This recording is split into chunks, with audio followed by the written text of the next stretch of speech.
Hello students, good morning सभी का। और आप सभी का स्वागत है अकाउंटेंसी की क्लास में। अकाउंटेंसी में हमारा जो टॉपिक चल रहा है वो है डबल एंट्री सिस्टम, यानी कि दोहरा लेखा प्रणाली। तो इसमें हमने बात की थी अभी तक कि अकाउंट जो हैं उनको क्लासीफाई किया था कि अकाउंट कितने टाइप के होते हैं। इसमें हमने जब अकाउंट को क्लासीफाई किया तो हमने ये देखा कि अकाउंट जो हैं वो क्या है, 3 टाइप के होते हैं: पर्सनल अकाउंट, रियल अकाउंट और नॉमिनल अकाउंट। पर्सनल अकाउंट के बारे में भी हमने बात की थी कि पर्सनल अकाउंट किसी पर्सन के नाम से जो अकाउंट होता है उसको हम पर्सनल अकाउंट कहते हैं। इसके बाद हमने ये देखा कि रियल अकाउंट कौन से होते हैं। इसमें हमने शामिल किया जो एसेट्स से रिलेटेड जितने भी खाते हैं उनको हम शामिल करते हैं रियल अकाउंट में। तीसरा जो हमने बात की वो था नॉमिनल अकाउंट। नॉमिनल अकाउंट के अंदर हम जो इंक्लूड करते हैं वो जितने भी इनकम और एक्सपेंसेस हैं उन खातों को हम इसमें शामिल करते हैं। तो अकाउंट इस तरह से हमारे टोटल कितने टाइप के होते हैं, 3 टाइप के होते हैं। तो इन सभी के बारे में हम क्या है डीपली से क्या है डिस्कस कर चुके हैं पिछले लेक्चर में। अभी हम बात करने जा रहे हैं स्टेज और part of double entry system, यानी कि दोहरा लेखा जो प्रणाली है उसके कौन कौन से स्टेज होते हैं, कौन कौन से उसके भाग होते हैं, इसके बारे में हम बात करेंगे। तो दोहरा लेखा जो प्रणाली है उसके हम अगर पार्ट के बारे में बात करें तो सबसे पहला जो पार्ट है वो आता है ओरिजिनल रिकॉर्ड। यानी कि देखो, जब भी किसी बिज़नेस में कोई भी लेन देन होता है, यानी कि जब हम किसी को पैसे कभी देते हैं, किसी से लेते हैं, किसी से कोई माल ख़रीदते हैं, किसी को बेचते हैं, तो वो क्या होता है, हमारा लेन देन होता है, यानी कि ट्रांजैक्शन होती है।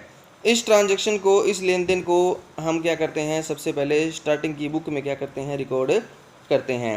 स्टार्टिंग की बुक क्या कौन सी होती है, जर्नल। तो जर्नल बुक में हम क्या करेंगे, सबसे पहले इस चीज़ को क्या करेंगे, रिकॉर्ड करेंगे। तो ओरिजिनल रिकॉर्ड का मतलब क्या है कि जब भी बिज़नेस में कोई लेन देन हो, कोई माल खरीदें, किसी को बेचें या किसी से कोई पैसे लें, किसी को दें, तो इस तरह का कोई भी लेन देन जब होता है उस लेन देन को हम सबसे पहले जिस बुक में रिकॉर्ड करते हैं उसको ओरिजिनल रिकॉर्ड कहा जाता है।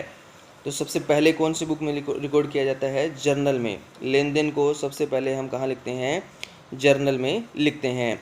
और फिर जर्नल की सहायता से ही बाकी खाते जो है वो क्या है, बनाए जाते हैं।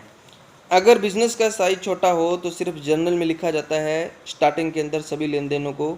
अगर बिज़नेस का साइज़ क्या है, बड़ा हो जाए, तो हम क्या है, जर्नल को विभाजित कर देते हैं, मतलब अलग अलग पार्ट जर्नल के बना देते हैं, जिनको हम क्या कहते हैं, सब्सिडरी बुक कहते हैं।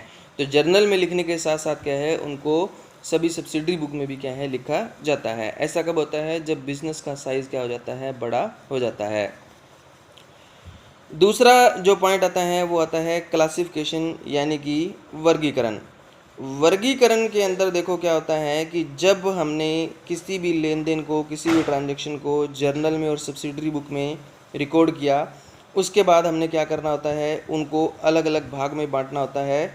जैसे कि जिस पर्सन के नाम का खाता है, जिस पर्सन के साथ हमारा क्या है, कोई लेन देन हुआ है, उसी पर्सन के नाम से हमने क्या करना है, अलग खाता खोलना है। जैसे कि राम के साथ हमने क्या है, कोई लेन देन किया तो राम के नाम का अलग अकाउंट खोला जाएगा। श्याम के साथ किया तो श्याम के नाम से अलग खाता खोला जाएगा। रहीम के साथ कोई लेन देन किया तो रहीम के नाम का अलग खाता खोला जाएगा।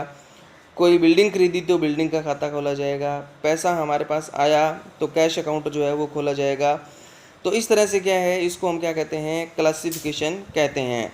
यानी कि जर्नल में जो लिखी गई चीज़ें हैं उनको क्या है, दूसरी जो लेजर होती है, यानी कि खाता बही, मेन जो खाता बुक होती है, उसके अंदर लिखना और अलग अलग वस्तु को, अलग अलग व्यक्ति को क्या है, अलग अलग जगह, अलग अलग पेज पे दिखाना, उसको हम क्या कहते हैं, वर्गीकरण कहते हैं। मतलब कि अलग अलग वर्ग में बांट देना। जैसे कि श्याम के साथ जितनी भी लेन देन हुई उसको श्याम के खाते में लिखा जाएगा। रहीम के साथ जितनी भी लेन देन हुए हैं उनको हम क्या करेंगे, रहीम के खाते में लिखेंगे।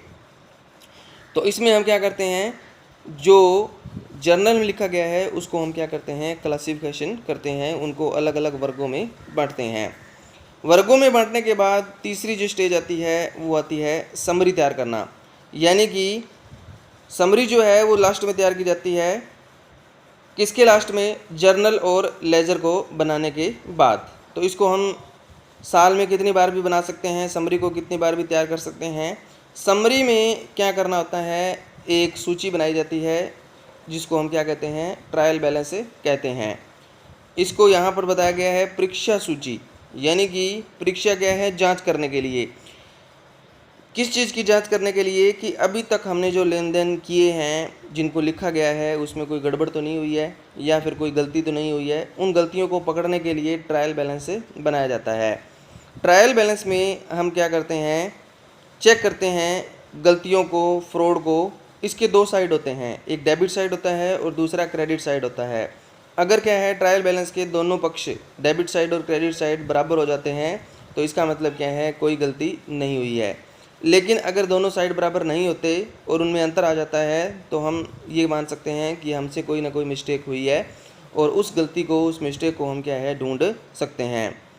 इसके बाद ट्रायल बैलेंस क्या है? सही तरह से मिल जाने के बाद साल के अंत में हम क्या है? अंतिम खाते, फाइनल अकाउंट जो है वो तैयार करते हैं, जिसका मुख्य उद्देश्य क्या होता है? बिज़नेस के प्रॉफिट और लॉस को जानना, कि जो व्यवसाय हम कर रहे हैं, जो बिज़नेस हम कर रहे हैं, उसमें हमें कितना लाभ हुआ, कितनी हानि हुई है।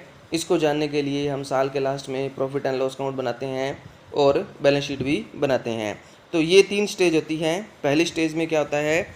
स्टार्टिंग की एंट्री होती है। दूसरी स्टेज में हम क्या करते हैं? उनको अलग अलग भाग में बांटते हैं कि जिस नाम का खाता है उसको अलग पेज पे लिखना और उस खाते से संबंधित सभी चीज़ें उसी जगह पे लिखना। जैसे कि हम घरों में क्या है, किसी के साथ कोई व्यवहार करते हैं, किसी से क्या है कोई लेन देन करते हैं, तो हम क्या करते हैं? जैसे दूध वाले के साथ क्या है, हमने क्या है उसको दूध बेचा या दूध खरीदा, तो हम क्या कर देंगे? दूध का हिसाब एक अलग पेज पे लिखेंगे और उसके ऊपर हेडिंग दे देंगे दूध का हिसाब। उसको कितने पैसे, मान लो हम दूध उससे खरीद रहे हैं, तो किस किस दिन दूध आ रहा है, किस दिन नहीं आ रहा, उसको कितने पैसे दिए जा रहे हैं, वो सारा हिसाब उस पेज पे होगा। दूसरे पेज पे उसको नहीं लिखा जाएगा। इसी तरह से कोई और बिजली के बिल का हिसाब है, तो उसको हम एक अलग पेज पे लिखते हैं, तो उसको हम क्या कहते हैं? वर्गीकरण कहते हैं। यानी कि जिस प्रकृति का लेन देन हो उसको एक अलग पेज पे क्या है उसको लिखना, उसको हम क्या कहते हैं? वर्गीकरण, यानी कि क्लासिफिकेशन कहते हैं। उसके बाद हम क्या करते हैं? समरी तैयार करते हैं। अगला जो पॉइंट है वो है disadvantage of double entry system, यानी कि डबल एंट्री सिस्टम को अगर हम फॉलो करें, इसका प्रयोग करें, तो क्या क्या इसके अंदर क्या है, इसके डिसएडवांटेज हैं, क्या क्या इसमें कमियां हैं। तो सबसे पहला जो पॉइंट हमारे पास दे रखा है वो है कि इसमें जब हम हिसाब किताब करते हैं, किसी भी चीज़ को लिखते हैं, तो इसकी बुक बहुत ज़्यादा हो जाती हैं। मतलब काफ़ी सारे इसमें रिकॉर्ड जो है वो क्या है रखना पड़ता है, इसलिए इतनी सारी बुक को हमने क्या है मेंटेन करने का खर्चा हमें क्या है बहुत अधिक आ जाता है। दूसरा पॉइंट, डेबिट और क्रेडिट करने के जो नियम हैं उनको क्या है लागू करना क्या है थोड़ा सा मुश्किल है। इसके लिए सबसे पहले हमें पता होना चाहिए कि इसके क्या रूल होते हैं। अलग अलग खाते जो हमने पिछले लेक्चर में हमने किए थे, कि जैसे पर्सनल अकाउंट है, रियल अकाउंट है, नॉमिनल अकाउंट है, ठीक है, इन सभी के क्या नियम होते हैं, क्योंकि नियमों के आधार पर ही क्या है एंट्रियां जो है वो की जाती हैं। तीसरा पॉइंट क्या आता है कि इस प्रणाली के अंदर क्या है मैथमेटिकल जो है, अगर क्या है कोई गलती रह जाती है तो उसकी जांच हम कर सकते हैं, लेकिन क्वालिटेटिव अगर कोई गलती रह जाती है तो उसकी जांच हम नहीं कर सकते। जैसे कोई लेन देन को पूरी तरह से हम लिखना भूल गए, तो उसको क्या है इसमें नहीं लिखा गया, उसका पता नहीं चलेगा। इसी तरह से कोई हिसाब की गलती रह गई है, ठीक है, तो उसका भी इसमें पता नहीं चलेगा। थर्ड पॉइंट आता है सिद्धांतों से रिलेटेड, यानी कि लेखांकन अकाउंटिंग के सिद्धांतों के बारे में हमें जानकारी नहीं है और उनकी जानकारी की वजह से, ना होने की वजह से क्या है कोई गलती रह गई है, तो वो गलती भी क्या है इसमें हमें पता नहीं चलेगी। अगला पॉइंट आता है क्षतिपूरक अशुद्धियाँ। क्षतिपूरक अशुद्धियाँ कौन सी होती है कि जैसे राम के खाते को डेबिट करने की बजाय क्या है राम गोपाल के खाते को डेबिट कर दिया, तो ऐसी गलतियाँ भी क्या है अकाउंटिंग में क्या है नहीं पकड़ी जा सकती। तो इस तरह से क्या है अकाउंटिंग में ये कुछ कमियां होती हैं, जिसकी वजह से क्या है अकाउंटिंग में अकाउंट्स मेंटेन करने में क्या है प्रॉब्लम क्रिएट होती है। तो आज हमने बात की कि अकाउंटिंग के अंदर क्या है कौन कौन सी स्टेजेस हैं और इसके साथ साथ क्या है इसके डबल एंट्री सिस्टम के डिसएडवांटेज कौन कौन से हैं। तो यहाँ तक आपने करना है। कल हम बात करेंगे कि डबल एंट्री सिस्टम के क्या क्या फ़ायदे हैं, क्या क्या मेरिट हैं, क्या क्या एडवांटेज हैं। ओके, थैंक यू सभी का।